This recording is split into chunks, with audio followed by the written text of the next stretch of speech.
Bonjour à toutes et à tous, je suis ravie de vous retrouver pour ce nouveau Paris Direct à la une de l'actualité de ce jeudi.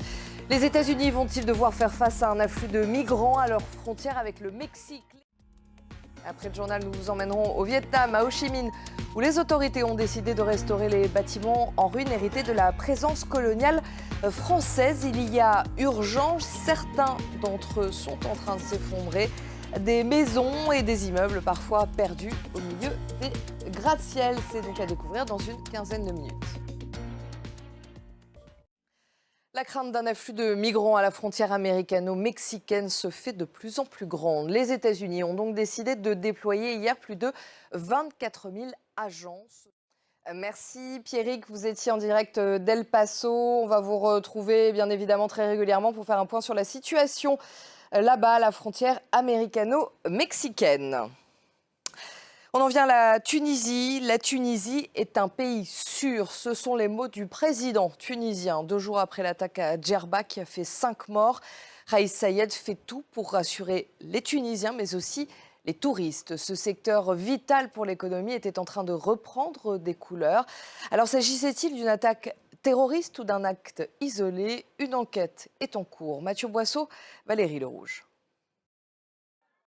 Un chef du djihad islamique a été tué cette nuit dans des frappes israéliennes sur la bande de Gaza, annoncent les autorités locales. Depuis mardi, au moins 25 personnes sont mortes dans l'enclave palestinienne. Le conflit israélo-palestinien connaît ces derniers jours une nouvelle escalade de la violence. Un cessez-le-feu serait en discussion sous la médiation de l'Égypte. Léo Péchard.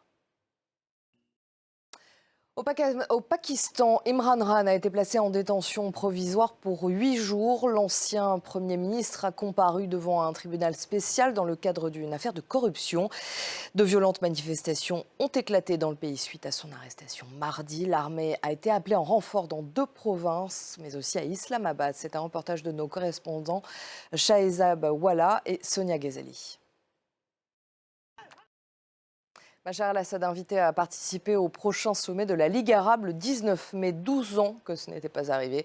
Le président syrien en avait été exclu en 2011 suite à sa répression du mouvement populaire devenu une guerre civile. Il semble qu'aux yeux des pays arabes, il soit de nouveau fréquentable. Cécile Galluccio. Et un grand bravo à Clarisse Agbenienou, la Française est pour la 6e fois championne du monde de judo. Maintenant, un point sur les titres qui dominent l'actualité de ce jeudi. Les États-Unis vont-ils devoir faire face à un afflux de migrants à leur frontière avec le Mexique? Et nous vous emmenons à présent au Vietnam, à Ho Chi Minh, où les autorités ont décidé de restaurer les bâtiments en ruine hérités de la présence coloniale française. Il y a urgence car certains menacent de s'effondrer, des maisons, des immeubles parfois perdus au milieu des gratte-ciel. C'est un reportage d'Arnaud Miguet et Gaël Caron.